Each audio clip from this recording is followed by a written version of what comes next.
In this episode of the EF show, I want to talk about what all happened over that Mother's Day weekend. Why was it so cold? How many records were broken? And basically, why it was so cold.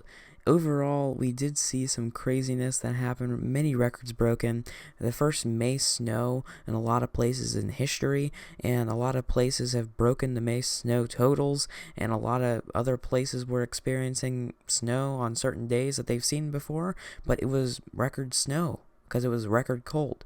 So we're going to talk about that today, and we're going to see what all happened and how all we could see and fix that almost. So overall, what we had seen is, looking back, we saw this giant bowl-shaped trough that had come all the way out of Canada near Alaska and dipped clear down towards parts of Nebraska that had affected parts of Tennessee and the Carolinas. We saw 88 degrees in northern Oregon, but we saw 57 in North Carolina. Now, considering how far away those are and how far north and south they are apart, that should not have happened. We did see some record heat, however, over parts of California and Arizona, as we saw temperatures top out at 100 and even to the upper 90s in California. But our focus is going to be the Midwest and the Ohio Valley clear up to the Northeast. We saw temperatures clear down into the 20s and even 30s all day across parts of the Ohio Valley into the Northeast. We saw them drop into the 30s across the northern Midwest. But looking later in the day on Sunday, we would see these temperatures continue to drop as we saw the Ohio Valley reach the temperatures in the 20s. We would see record-breaking temperatures clear up into parts of Vermont, Delaware, New York, Pennsylvania, and parts of the Virginias. We would also see record-breaking in parts of Columbus, Cincinnati, Indianapolis, and even Fort Wayne, Indiana. As we went through the day, we would see in the mid-morning hours temperatures across the nation be about 40 degrees. From the previous night, we had seen temperatures all the way up into the 80s across parts of the Northwest, but in the morning hours on Sunday, we would see most of the nation in the 40s and 50s. It was the only day of this month so far that we've seen temperatures in every single state be in the 50s. So looking around really early afternoon, we see this trough that had cut basically from eastern Idaho, that western Montana border, clear down to Oklahoma and go all the way back up through Michigan. And then we had seen another dip that had affected parts of the Northeast. And so we still saw 50s across parts of the Ohio Valley. But up into the Midwest, we'd seen a drop in temperatures. Normally when the high temperature is supposed to be up in the 50s, 60s, and 70s, we would see them only at 37, even 36 in the Illinois. As we continued throughout the evening, we would even see at 11 p.m. is when we would see all these temperatures top out at 40 at the most.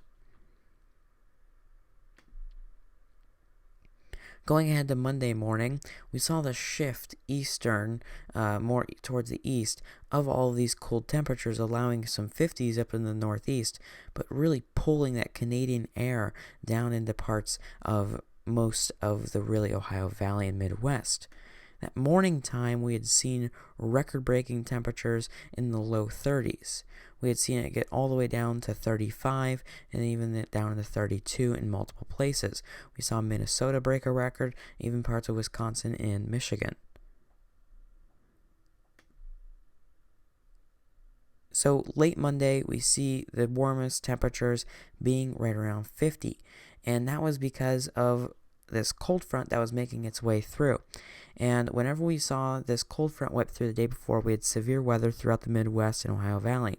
But we down here in parts of the South did not see really anything associated with that.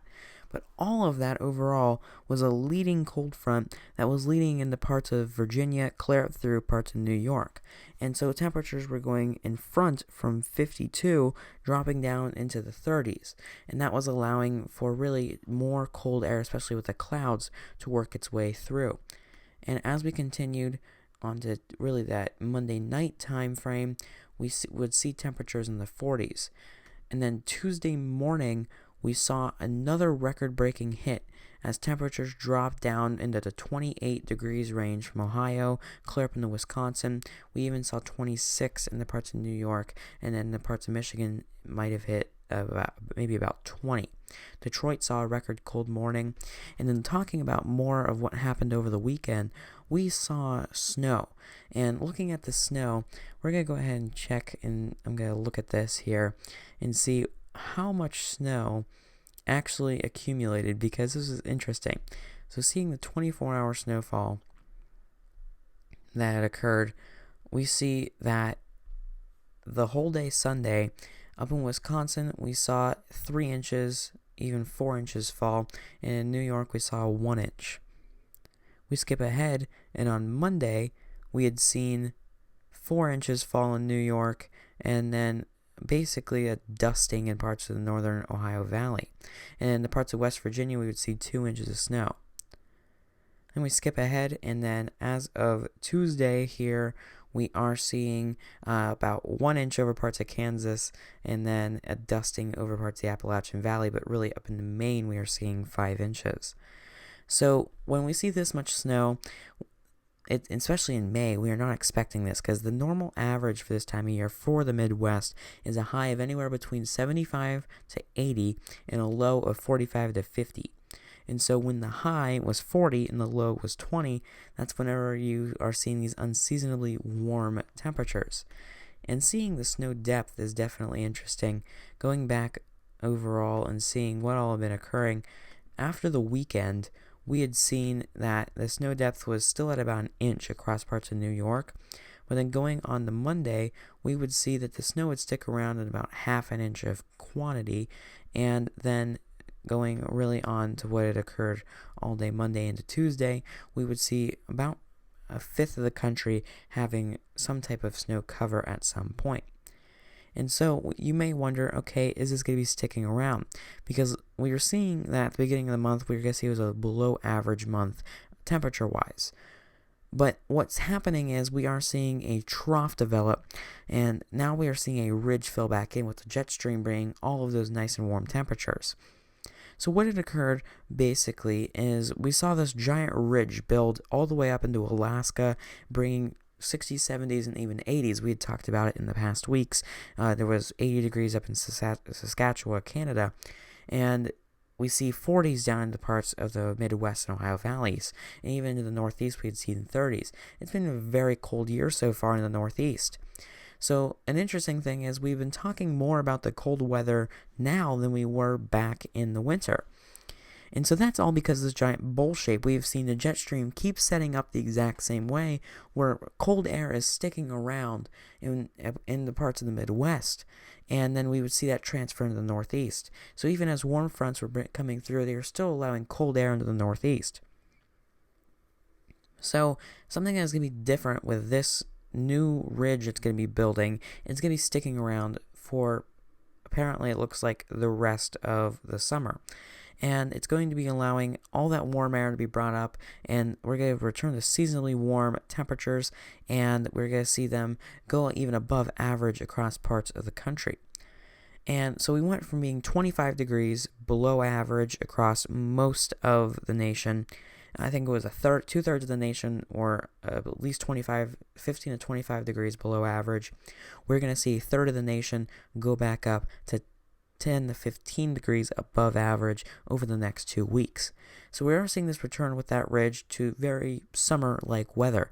So it's going to be very good. And we see that with these upper air dynamics. We see that really overall how the system flows is we see a whole lot of wind that is forming with these lows. We've had up to 5 lows at one point on the same map, and that is why we are seeing cold air being brought down. But now we are seeing the spread out dry lines forming, bringing all that nice moist air out of the Gulf and allowing the whole country to warm up overall. So that is why it was cold. That's why we had snow.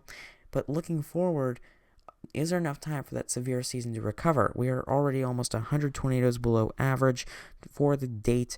As of today, Tuesday, May 12th, there's supposed to be 131. We have 9. So can we catch up to that mark? I think we can. I think with another tornado outbreak or two, we could probably catch up to that number. Considering April had 129 tornadoes on one day in Easter, and that was in the south especially, I think that for the plains season, we can make this up. I think this season is going to be a later season too. Normally we talk about and we hear about hurricane season. It's happening the 1st of June is when the first day of hurricane season starts. We start shifting our focus from tornadoes and we start focusing more towards hurricane season as June rolls around. We always talk about the middle of May of these massive tornado outbreaks, but we're not seeing them. It looks like for the current climatology reports, it's seeming that the really early June is still going to be active. We're going to see activity here in June, and potentially in July, we could see some activity in the plains. So while we could see some hurricanes, we could also see some activity in the plains. So that's something we have to pay attention to, is how long is warmth staying around, convection potential, and all of that combined. So that does it for this episode of the EF Show. Just want to talk about the crazy cold that was going on with these systems and basically how all of this has been affecting you and how it's just been a crazy year so far. And we will be talking about hurricane season coming up. It is halfway through May, so we are going to talk about a few more systems, and we're going to go back and look at basically what had happened throughout tornado season, because our tornado season, we count that as really the core of it being April and May. We see it beginning in the March, and so we see March to really July as our tornado season. But we're going to go back and look at what made the early tornado season so memorable and talk about what happened back in January, because you do forget there was a tornado outbreak in January in the South. So this year has been extremely active for the South. We just talked about that, and we're going to see even more how the shift is going to occur back into parts of the plains. So stay tuned to all of that, and we will be posting EDU videos talking about how weather forms, everything between wall clouds to basically what happens in the upper atmosphere. So stay tuned to that, because we do have more EDU videos coming out soon. We hope to see you in our daily forecasts. We hope to see you in our briefings for severe weather if it's an enhanced threat or higher. We hope you stay safe and remember to be weather ready.